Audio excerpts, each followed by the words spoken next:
India का सबसे महंगा फिल्म अभी तक बनना वाला है। 850 से 1000 करोड़ रुपए। एक ऐसा बजट जो इंडियन सिनेमा ने कभी नहीं देखा।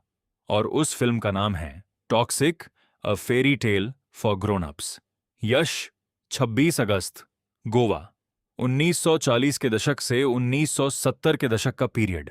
एक ड्रग कार्टेल। और सबसे इंटरेस्टिंग, एक ऐसा लीड एक्टर जो एक नहीं, दो अलग रोल्स में है। राया और रूमी एलियस टिकट, एक ही इंसान, दो बिल्कुल अलग जिंदगियां। और यही टॉक्सिक का सबसे बड़ा साइकोलॉजिकल सवाल है, जो इस फिल्म के रिलीज से पहले ही मुझे सोचने पर मजबूर कर रहा है। एक ही इंसान के दो अलग चेहरे क्यों होते हैं? और अगर एक ही एक्टर के दो रोल्स हैं, तो क्या वह एक्चुअली अलग लोग हैं, या वह एक ही इंसान है जिसने अपनी जिंदगी में इन कुछ ऐसा चूज किया जिसने यूज दो पार्ट्स में तोड़ दिया? गोवा, सुंदर, ब्लू पनी, बीचेस, वाइब्रेंट कल्चर। एक ऐसी जगह जो दुनिया में पैराडाइज की तरह जानी जाती है। और इसी पैराडाइज के पीछे एक ऐसा ड्रग कार्टेल जिसने खून, डर और धोखे के रिश्तों पर अपनी नींव रखी। एक ऐसी एम्पायर जहां हर कनेक्शन एक डील है, हर प्यार एक वीकनेस है, और पावर, पावर सिर्फ एक तरीके से आती है, छीन के। टॉक्सिक की ऑफिशियल स्टोरी यही कहती है, power is not granted, it is seized and it always demands repayment. यह सिर्फ एक फिल्म की लाइन नहीं है, यह एक साइकोलॉजिकल ट्रूथ है। और यूज ट्रूथ को समझना हो तो पहले यह समझना पड़ेगा कि रया ऐसा क्यों बना। साइकोलॉजिस्ट्स एक कॉन्सेप्ट कहते हैं, एनवायरमेंट एज आइडेंटिटी शेपर। जब एक इंसान एक ऐसी दुनिया में पैदा होता है या फंसा होता है जहां हर चीज ट्रांजैक्शनल है, जहां ट्रस्ट एक लग्जरी है जो अफोर्ड नहीं होती, जहां पावर ही सर्वाइवल है, जहां डरने वाले मारे जाते हैं और डराने वाले जीते हैं, तो वह इंसान अपनी साइकोलॉजी को उस एनवायरनमेंट के हिसाब से रीशेप करना शुरू कर देता है। राय गोवा में है। 1940 के दशक का गोवा, पुर्तगाली कॉलोनियलिज्म का गोवा। एक ऐसी जगह जहां रूल्स वो बनाते थे जो गन लेकर आते थे, और एक ऐसी जमीन जहां ड्रग स्मगलिंग सिर्फ बिजनेस नहीं था, वो एक पैरेलल गवर्नमेंट था। जब ऑफिशियल गवर्नमेंट करप्ट हो, जब सिस्टम तुम्हारे अगेंस्ट हो, जब बाहरी दुनिया तुम्हें एग्जिस्ट करने की परमिशन न दे, तो इंसान अपना सिस्टम बनाता है, अपने रूल्स बनाता है, अपनी पावर बनाता है। राया वही कर रहा है, और यहां वह लाइन आती है जो टॉक्सिक के मेकर्स ने खुद लिखी है, the only force more dangerous than the consequences of Raya's choices is the darkness within him.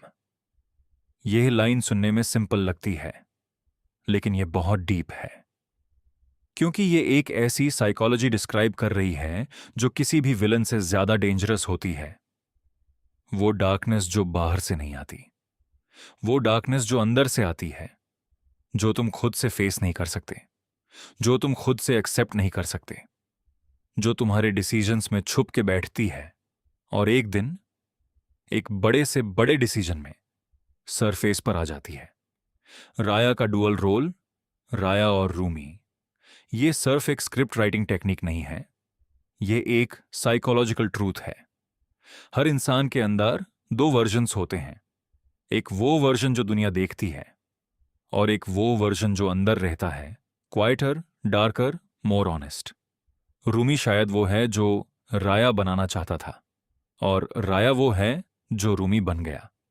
या शायद दोनों एक ही इंसान के अलग अलग मोमेंट्स हैं, एक सुबह का और एक रात का। और फिर वो लाइन आती है जो टॉक्सिक के टीजर में एक औरत की आवाज में आती है, love, love makes monsters of women. यह लाइन सिर्फ विमेन के बारे में नहीं है, यह लाइन टॉक्सिक लव के बारे में है। जब प्यार एक ऐसी जगह होता है जहां वायलेंस नॉर्मल है, जब अटैचमेंट एक ऐसी दुनिया में होता है जहां सर्वाइवल ही प्रायोरिटी है, तो प्यार भी टॉक्सिक बन जाता है। वो तुम्हें बेटर नहीं बनाता, वो तुम्हें स्ट्रॉन्गर बनाता है, लेकिन उस तरह का स्ट्रॉन्ग जो अंदर से हॉलो होता है। यही टॉक्सिक का असली साइकोलॉजिकल फेरी टेल है। एक ऐसी कहानी जहां कोई हीरो नहीं, कोई विलेन नहीं, बस ऐसी इंसान है जो एक ऐसी दुनिया में सरवाइव कर रहे हैं जो उन्हें वो नहीं बनने देती जो वो सच में है। और यही तो ग्रोन अप्स की फेरी टेल्स होती हैं। कोई हैंडसम प्रिंस नहीं, कोई ईविल विच नहीं, बस इंसान और उनके चॉइस, और उन चॉइस की कॉस्ट। यही राया की साइकोलॉजी है और यही टॉक्सिक का इनर विलन सवाल है। काया, तुम भी कभी एक ऐसी दुनिया में थे जहां अपना असली चेहरा दिखाना डेंजरस था, जहां एक अलग मास्क बनाना सर्वाइवल था, जहां पावर चीनी नहीं तो खो जाती। तो शायद रया सिर्फ एक स्क्रीन का कैरेक्टर नहीं है, शायद रया वो इंसान है जो हम सब कभी बन सकते थे अगर हमारी दुनिया थोड़ी अलग होती। ये दर्द सिर्फ रया का नहीं है, ये हर उस इंसान का दर्द है जो कभी एक ऐसी जगह था जहां अपना असल चेहरा छुपाना पड़ता था, जहां दो जिंदगियां जीना सर्वाइवल था, जहां अंदर का अंधेरा बाहरी खूबसूरती से बहुत बड़ा था। टॉक्सिक, 26 अगस्त, थिएटर्स में, और इससे पहले इनर विलन पर। क्योंकि यह फेरी टेल तुम्हारे लिए भी है